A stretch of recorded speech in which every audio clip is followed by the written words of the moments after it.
Batuk pula hari ni. Daripada minggu lepas.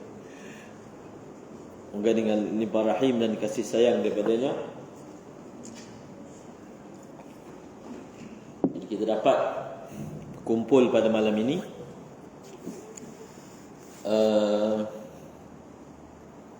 Tajuk yang sebenarnya diminta untuk dibincangkan adalah berkaitan dengan ibadah korban yang bakal menemui kita kurang daripada sebulan. Kurang daripada sebulan daripada hari ini. Jadi untuk meringkaskan, pada malam ini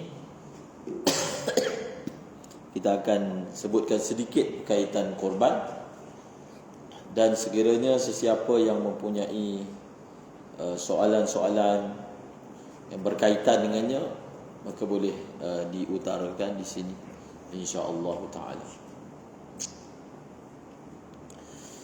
Ibadah korban ni, apa maksud ibadah korban?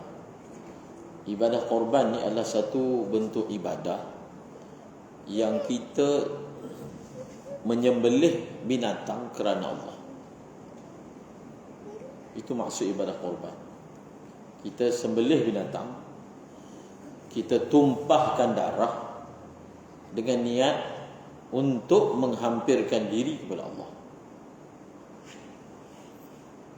Ada orang dia tumbangkan kambing dengan niat makan sendiri, kenduri kahwin. Ada orang tumbangkan kambing, tumbangkan lembu dengan niat niaga.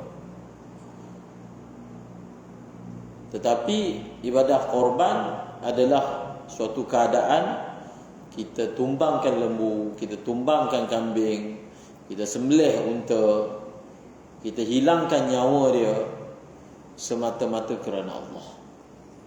Jadi ibadah korban tu adalah perbuatan menyembelih itu. Perbuatan menyembelih binatang itu kepada Allah Subhanahu Wa Taala.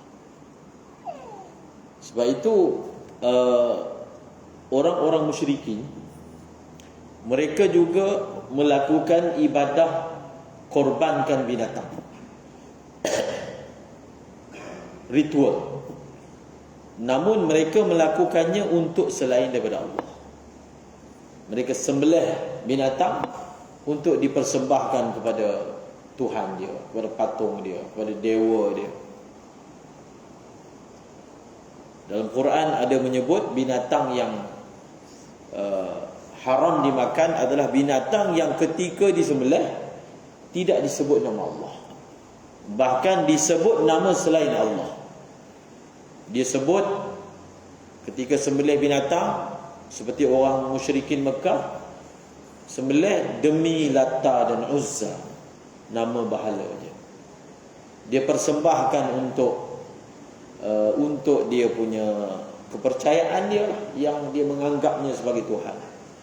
Berhalanya, dewanya, hantunya. Ada orang sembelih untuk hantu, untuk menghampirkan diri kepada syaitan, supaya dia dapat benda-benda magic, benda-benda sihir, benda-benda mistik berlaku. Orang sembelih ayam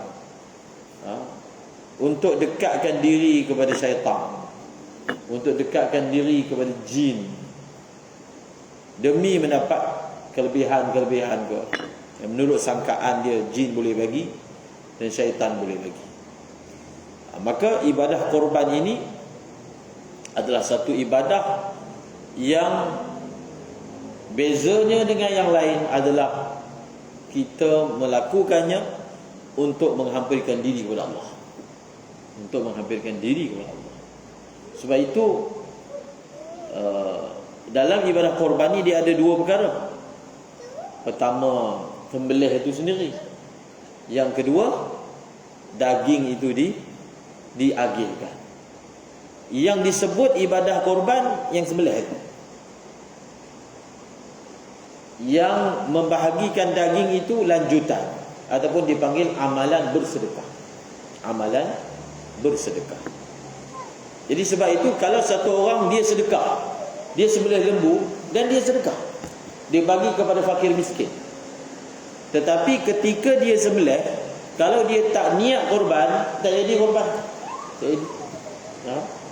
Walaupun semua daging tu dia bagi kepada fakir miskin, tetap tak jadi korban. Tak jadi. Sebab dia punya nak jadi ibadah korban itu adalah apa?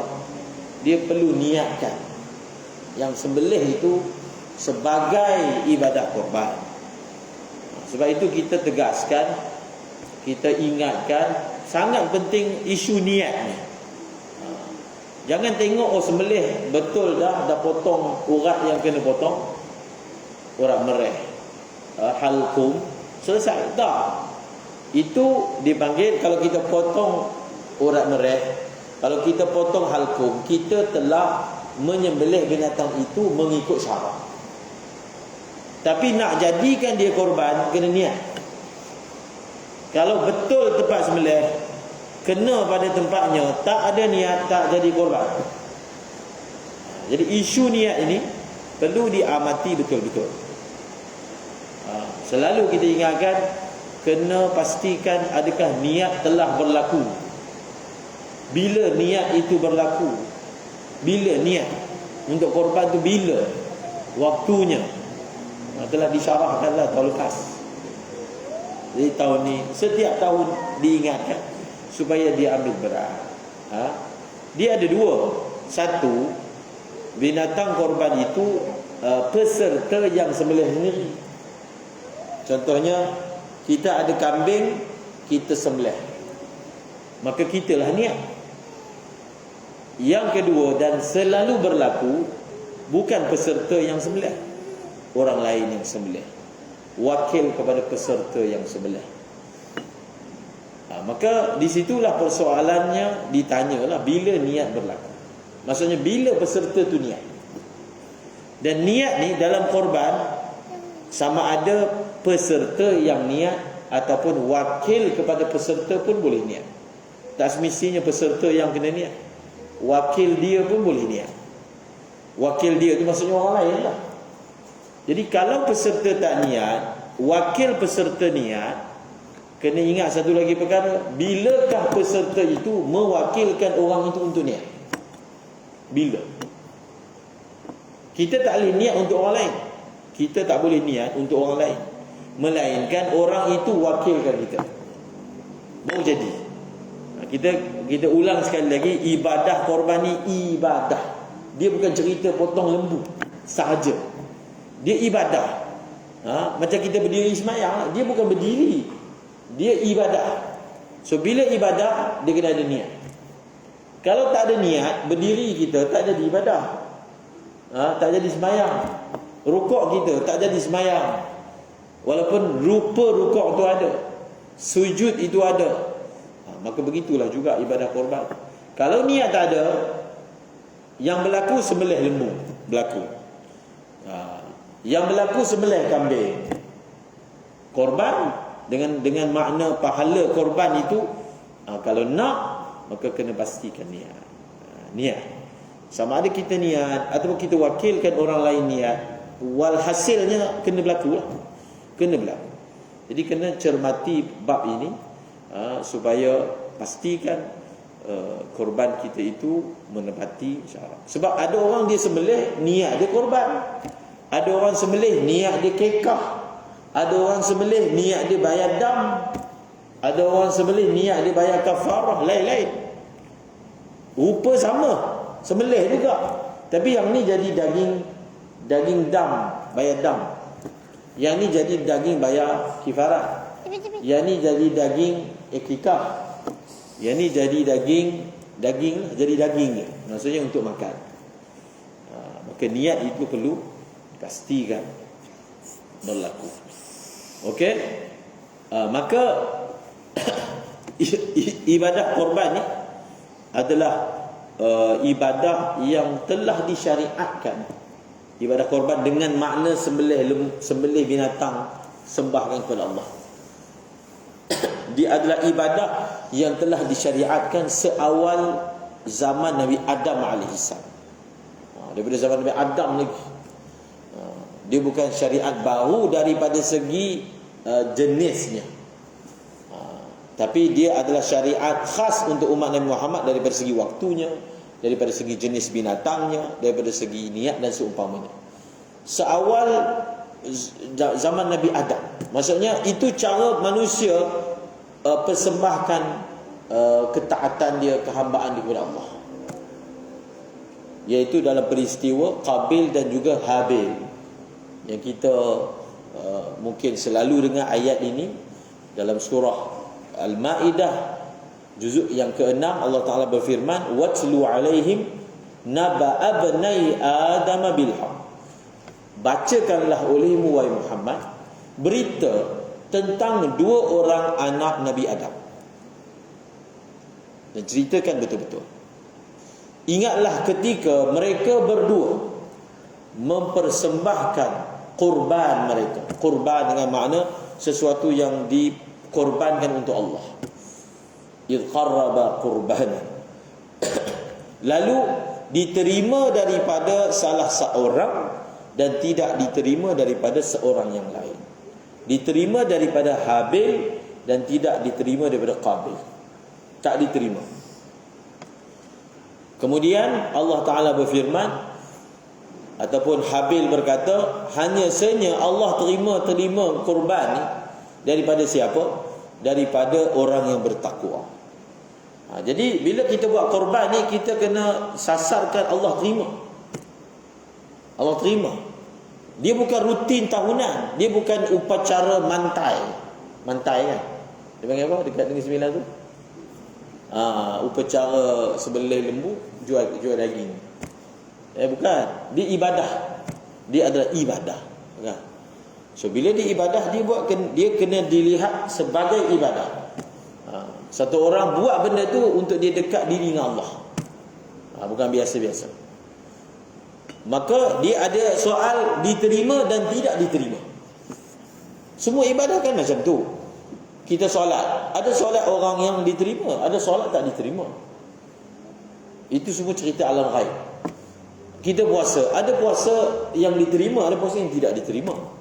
Haji, umrah tak diterima, ada yang diterima. Nabi SAW sebut, rubba sa'imin laysa lahu min siyami illa al-ju'. Ada berapa banyak orang yang puasa, dia hanya dapat lapar aja, tak ada dapat benda lain selain lapar. Rubba qa'imin laysa lahu min qiyami ila as-sahar. Berapa banyak orang yang sembahyang tahajud, berdiri malam, tinggalkan tidur, yang dia dapat hanyalah berjaga malam. Itu je dia dapat. Yang dia dapat mengantuk. Pahala, kualiti dekat dengan Allah tak dapat. Sama lah juga. Boleh kita simpulkan berapa banyak orang korban yang dia dapat adalah duit dia habis, binatang dia hilang nyawa, khalas, daging dimakan. Tapi makna ataupun erti daripada korban itu tak dapat. Itu sepanjang zaman. Jadi bila kita buat ibadah itu,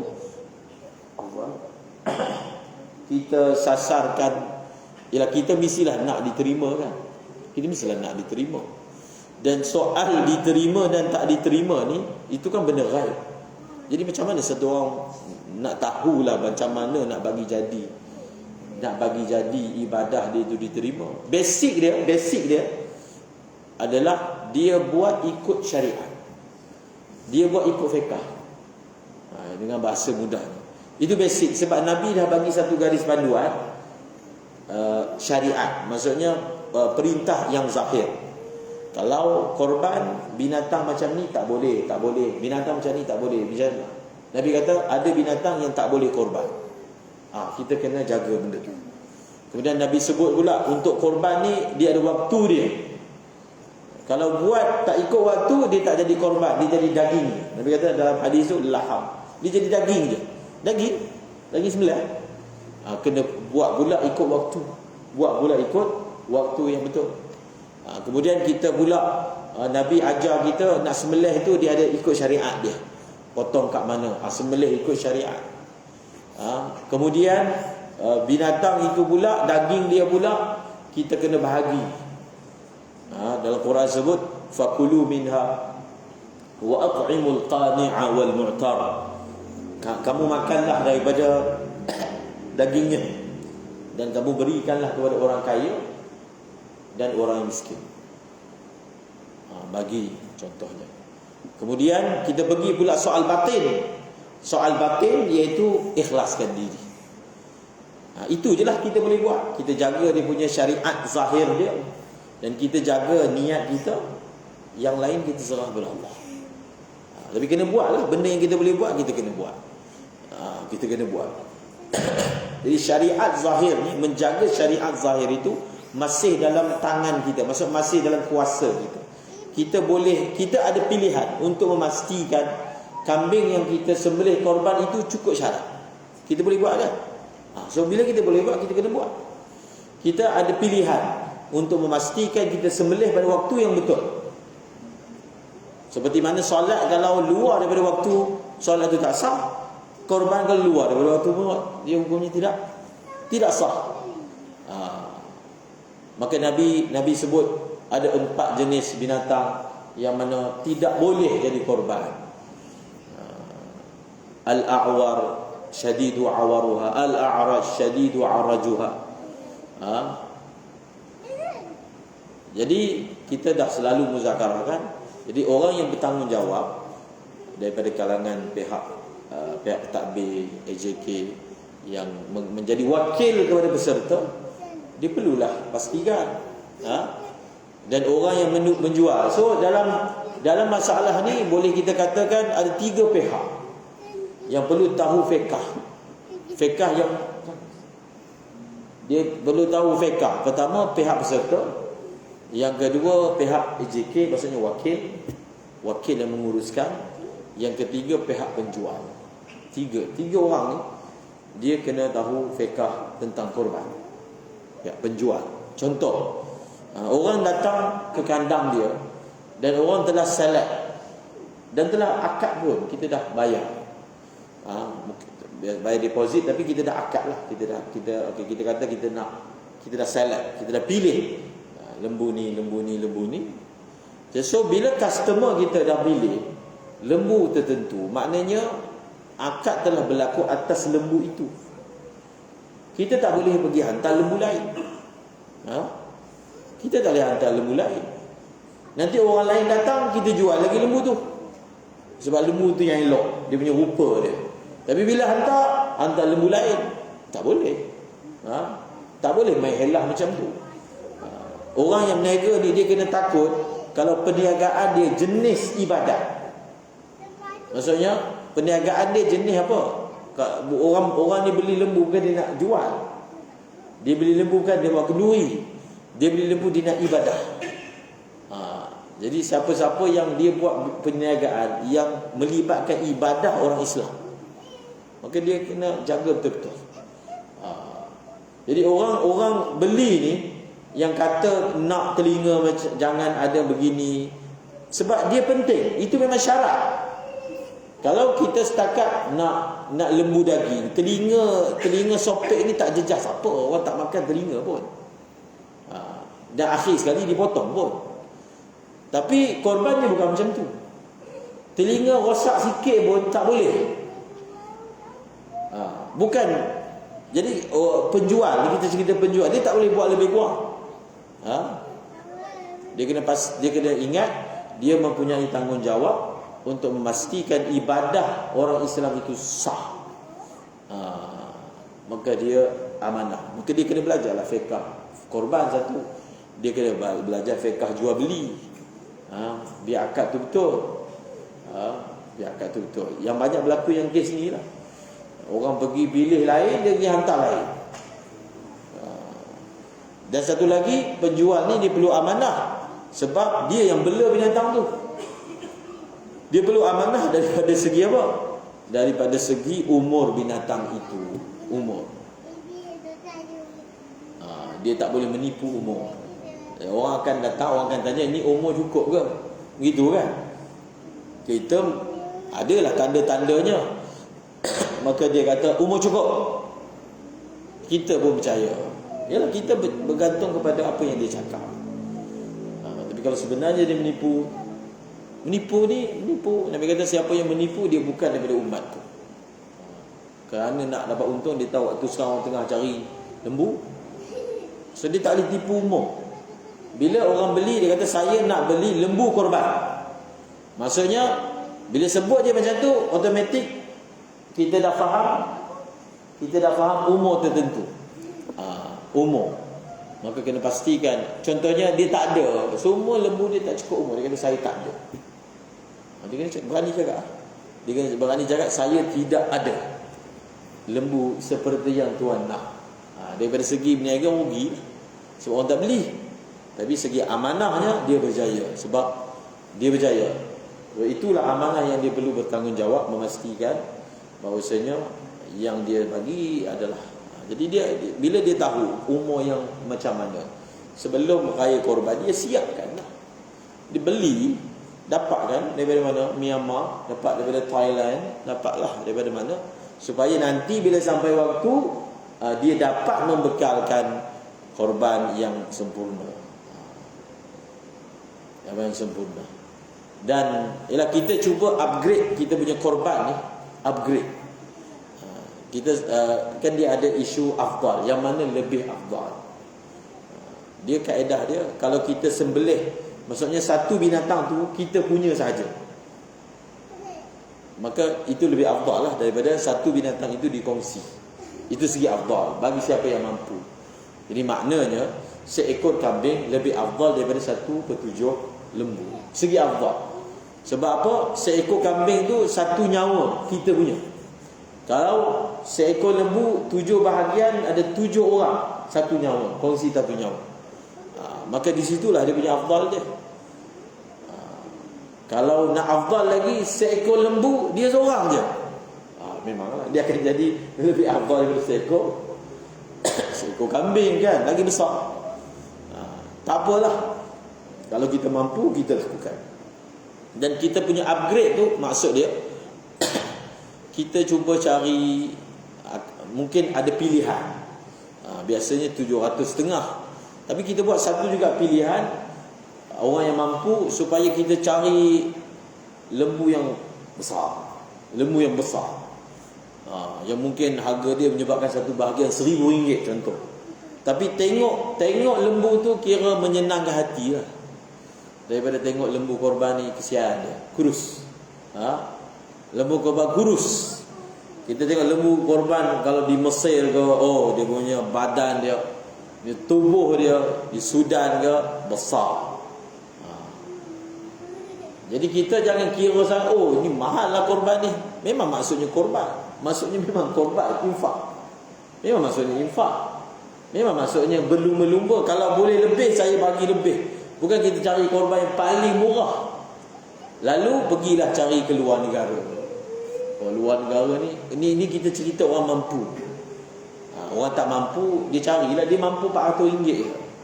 RM400 kat Malaysia tak dapat kambing, lembu pun tak dapat. Tapi kalau buat korban luar negara ada, tak apalah untuk dia. Tapi orang yang mampu, dia mampu bayar lebih, dia janganlah cari yang luar yang bayar RM400 je. Kalau dapat kambing 200.5, lagi dia ambil 300.5. Kambing 200.5 ni kambing apa? Cuba kita tahu. Kambing tu orang apa? Orang Arab pun tak makan. Kurus kering. Sekadar nak lepas batuk di tangga boleh lah. Kan korban ni kita cuba bagi yang terbaik. So kita upgrade lah. Memang setiap tahun kita korban, tapi kalau kita boleh buat, kita nak tahun ni lembu yang dia punya ni daging dia banyak. Kan tadi kita dah sebut di awal tadi, dia merupakan satu persembahan. Itu yang Qabil punya korban tak diterima tu. Sebab dia cari dia punya hasil tanaman tu yang buruk. Yang buruk dia sembahkan kepada Allah Ta'ala. Dalam Quran Allah Ta'ala berfirman, wala tayammamul khabisa minhu tunfiqun. Jangan kamu mencari daripada harta kamu yang habis, yang dah tak elok. Yang tu yang kamu ambil bagi ke orang. Sedangkan harta yang macam tu, kalau orang bagi kat kamu, kamu marah. Apa bagi macam ni? Tapi dia dengan orang buat macam tu. Quran kata, wala tayammamul khabisa minhu tunfiqun walastum biakhizi illa tughmidu fi.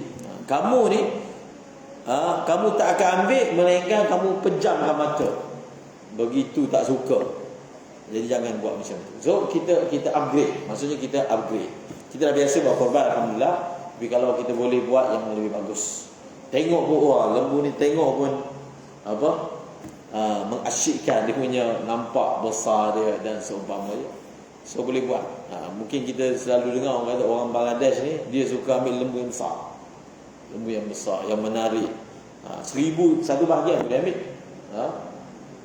Apatah lagi dalam mazhab Hanafi, korban tu hukumnya wajib.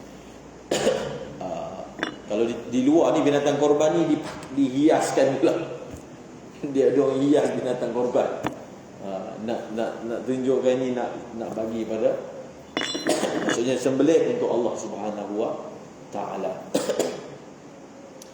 Jadi kena pastikan cukup dia punya syarat dia. Cukup dia punya syarat dia. Dari segi binatang tu lah. Kita cuba cukup syarat dia. Dan binatang korban ni disunatkan untuk kita makan. Dan Quran sebut fakulu minha, makan. Jadi orang kata daging korban ni dia tidak memudaratkan bagi orang yang darah tinggi. Simpan. Kalau di India, ulama sana suka simpan daging korban. Kadang daging korban tu sampai bulan berapa ada lagi. Masa kita pergi ziarah tu, dia hidang kat tetamu, saya ingat dah berapa bulan daripada korban. Tapi yang daging yang dia bagi daging korban. Sebab apa? Kalau daging korban ni dia daging ibadah. Jadi kita kena faham betul-betul. Dia bukan cerita daging, dia daging ibadah. Daging disembelih kerana Allah. So dia ada barakah yang lain. Berbeza dengan daging kita boleh beli kat pasar. Kita boleh sembelih sendiri. Tapi daging korban hanya boleh dibuat pada raya korban je. Luar dari korban dah tak ada. Jadi ulama di sana dia simpan daging korban. Makan ni daging korban, daging barakah. Dia panggil daging ibadah. Daging ibadah dia punya nur lain. Dia punya rasa lain. Rasa tu maksudnya dia punya rohaniat dia lain. Lain. Maka simpan. Makan. Sikit-sikit makan untuk barakah. Jadi kita pun kalau kita suka kumpul daging korban, kita bukan niat nak makan daging banyak. Tapi kita niat supaya kita nak ambil barakahnya daging korban. Bukan semata-mata niat, dapat sini daging, dapat sini daging, banyaklah daging kan, beli mahal, itu difikirkan.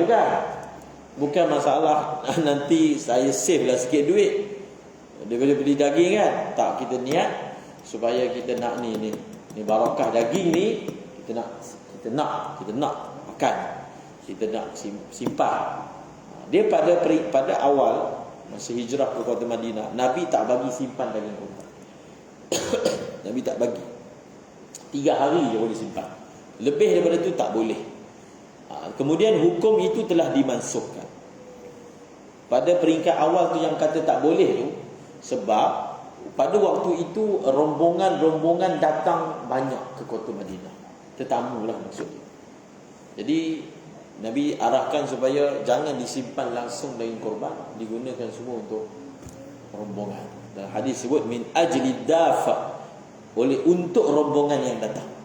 Tapi selepas itu elah tu dah tak ada, maka hukumnya boleh disimpan daging korban. Disimpan. Quran sebut fakulu, makanlah oleh kamu. Quran kata makan. Makanlah daripadanya dan berilah makan. Makanlah dan berilah makan. Jadi ada setengah orang dia cuba memperkecilkan ibadah korban. Dia cuba memperkecilkan ibadah korban. Dengan dia kata, dengan korban ni ekonomi tak naik.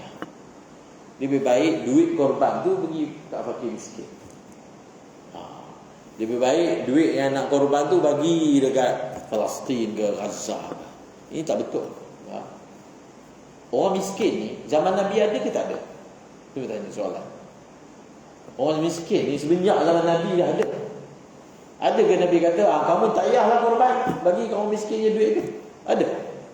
Tak ada.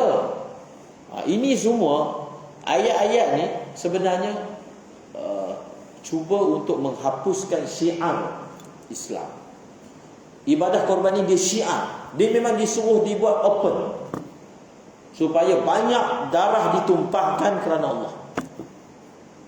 Memang disuruh buat open. Jangan pula kita terikut orang bukan Islam. Kita kena tutup. Kita pun layan. Last sekali semua buat dekat pusat sembelihan. Sedangkan dia adalah syiar. Jadi biar seluruh Malaysia tumpah dengan darah sembelihan korban kerana Allah. Kita tak payah layan. Ini jaga sensitivity tak ada. Tak ada. Memang disuruh syiarkan. Jangan kita jadi negara luar yang memang benda tu tak boleh disiarkan. Tak boleh. Kita negara Islam, mana boleh ikut. Jadi memang tujuannya disuruh syiar. Macam sembahyang jemaah, sembahyang Jumaat. Memang sembahyang tu kena ditunjukkan supaya nampak dia punya meriah. Biar nampak lambang Islam itu di tempat itu. Itu tujuan ibadah korban, syiar agama Allah. Maka tidaklah satu orang dia kata okey, dia tak korban lah, dia sedekah. Dia tak akan dapat pahala korban. Sedekah, korban. Kamu boleh sedekah sepanjang tahun. Sedekah duit ni sepanjang tahun boleh buat. Korban 3 hari 4 hari je. Maka tidak boleh ditukar. Jadi tak betul. Orang tanya, sedekah tak, korban.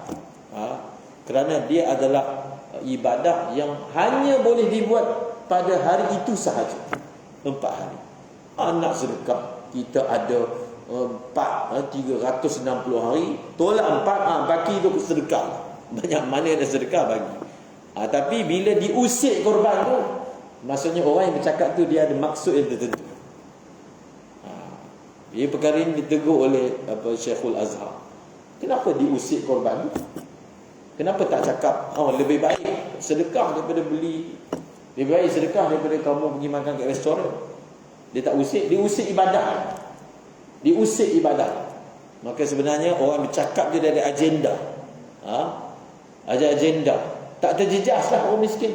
Kalau orang Islam korban sekali 4 hari belanja, tak terjejas. Sedekah tu tak terjejas. Maka ini semua sebenarnya hanya untuk meruntuhkan syiar agama Allah Subhanahu wa taala. So kita buat korban. Oleh kerana dalam mazhab Syafi'i korban ni sunat muakkad, dia tak wajib. Dia tak sebanyak tempat yang korban tu wajib. Korban wajib maksudnya setiap rumah kena korban. Setiap rumah semua kena korban. Jadi kita kalau tengok, tempat ni 20 ekor lembu. Tempat ni ada 10 ekor kambing, kan? Banyak. Kalau kita pergi ke India tak ada apa. Kalau nak lawan segi bilangan tu memang kita tak ada apa. Sebab mazhab ni kan wajib. Contohnya di madrasah saya selalu cerita kan di South Africa. Untuk madrasah saja. Berapa ekor kambing? 2000 ekor. 2000 ekor sembelih untuk madrasah. Untuk madrasah, maksudnya orang bagi untuk madrasah 2000 ekor. Kira kambing korban ni makan setahun. Dia orang ada cool room, dia ada bilik sejuk. Potong 4 kambing, simpan dalam bilik sejuk, makan setahun. 2000 ekor. Jadi mewah. Jadi kita ke arah sekarang ni pun sebenarnya kesedaran tu dah bertambah. Kita buat kan. Dia sampai satu tahap banyak sangat pula. Macam tu kat India, dia sana tak boleh sembelih lembu, kena sembelih kerbau. Tak boleh kan, sensitif sana. Jangan pula kita lah kali lembu pun tak sembelih sebab nak jaga hati ni. Jangan, dia kena jaga hati kita, bukan kita jaga hati dia. Jadi kat India tak boleh. Sebab itu kalau kita beli daging daripada India, itu bukan daging lembu, daging kerbau. Daging tu yang import India tu, itu daging kerbau. Itu bukan daging buffalo, dia daging kerbau. Sebab tak boleh, lembu tak boleh. Kalau nak sembelih juga lembu, memang kena sembunyi-sembunyi.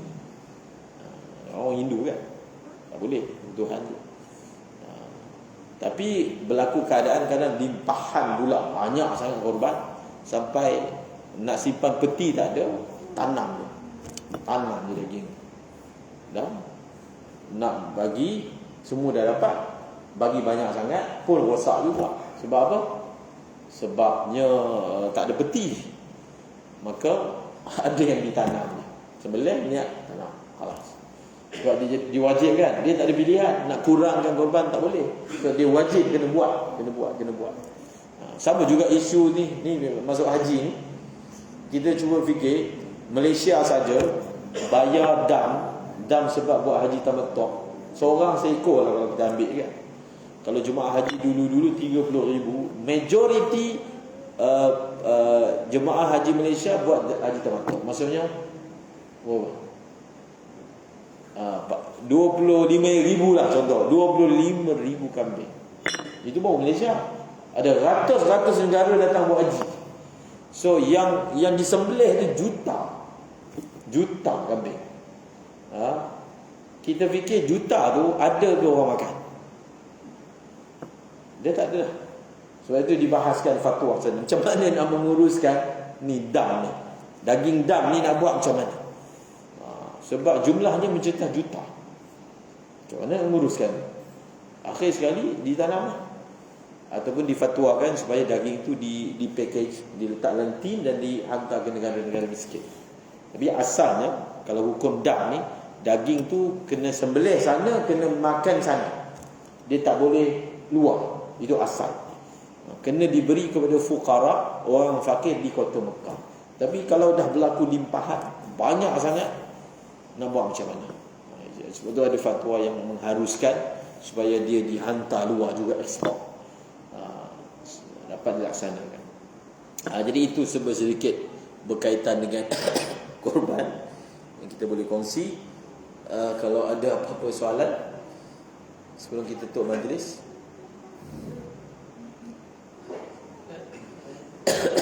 Sisa daging korban ni boleh ke kita buang mana? Dulu orang kita tak boleh pulang tu, tanam bongkam dalam tong sampah, mesti ditanam. Macam mana boleh sisa daging?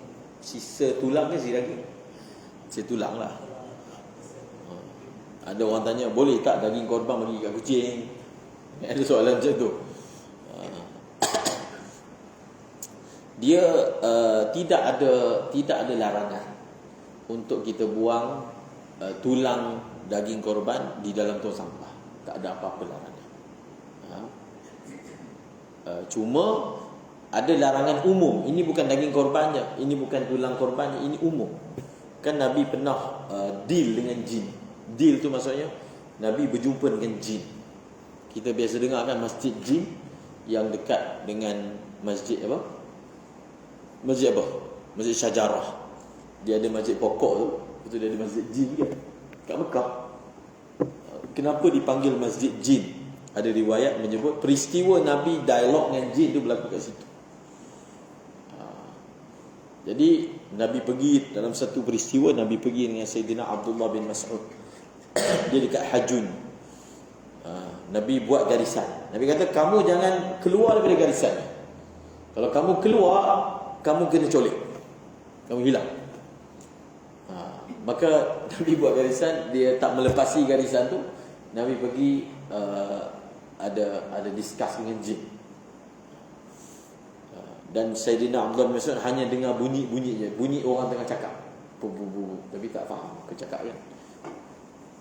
Dan kemudian Nabi menghantar pesan. Jadi antaranya jin minta supaya supaya tulang-tulang ni jangan dinajiskan.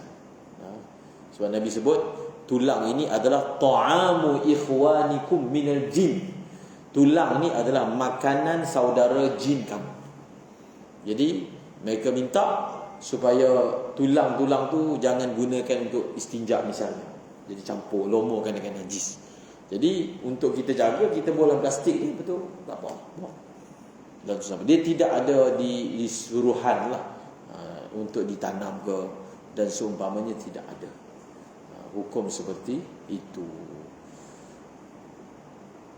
Dan bagi kepada kucing boleh, tak ada masalah. Bagi kucing ke, bagi manusia ke, semua yang zikabit ni yang ada hati, yang perlukan makanan, kita menyantuni dapat pahala. Bagi anjing pun dapat pahala kan.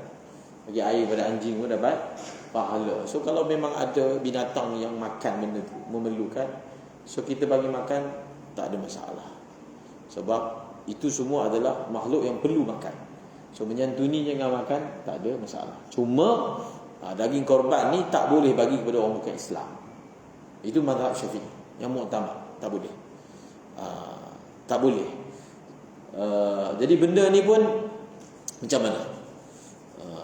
Dia jadi benda yang sangat sulit pula. Setengah orang dia menganggap kenapa diskriminasi orang bukan Islam ke apa. Kita kata nak bagi makan, sama je jawapan macam tadi. Kalau kita betul kata niat dakwah kan, kita ada 260 hari kecuali 4 hari untuk 360 hari kecuali 4 hari nak bagi dia makan daging. Sepanjang tahun nak belanja dia makan tiap hari pun boleh. Untuk dakwah kan, tak ada masalah. Cuma untuk benda, ada perkara tertentu dia ada hukum dia. Contohnya zakat. Zakat tak boleh bagi kepada orang bukan Islam. Oh, kalau macam tu kesian lah orang bukan Islam. Yang miskin tu, yang susah tu, benda tu simple je.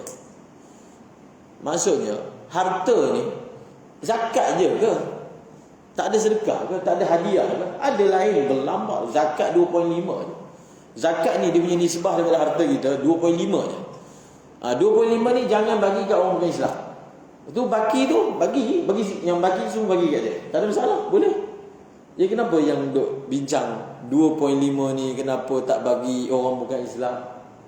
2.5. Baki daripada 2.5 berapa poin? 90. 7.5. Harta dia berlambak lagi yang dia boleh beri kepada orang bukan Islam. Jadi sebab dia sebenarnya kias dengan zakat. Sebab yang kita sebut tadi lah. Oleh kerana daging korban ni daging ibadah, maka dia punya hukum sama macam zakat. Zakat ni kita bayar zakat kambing kan. So kambing tu dipanggil kambing ibadah. Kambing yang diberi kerana ibadah. So dan zakat ni tak boleh diberi orang bukan Islam, maka korban pun tak boleh diberi kepada orang bukan Islam. So kalau kita ada kawan, tak ada masalah, pergi beli daging berlambak, beli yang besar, jamu dia makan, tak ada apa-apa. Dia masalah orang Islam sekarang ni, dia jadi apa? Dia jadi inferiority complex. Dia jadi masalah, rasa rendah diri. Orang bukan Islam tak jaga pun dia. Tak jaga pun sensitivity dia. Dia terlalu jaga sangat. Walaupun nak korbankan hukum syarak dia, tak perlu. Dan benda tu tak membataskan pun dakwah kita. Kita ada hari yang banyak, kita ada duit yang banyak yang kita boleh berikan untuk niat dakwah kita. Okey. Ada soalan lain? Tak ada?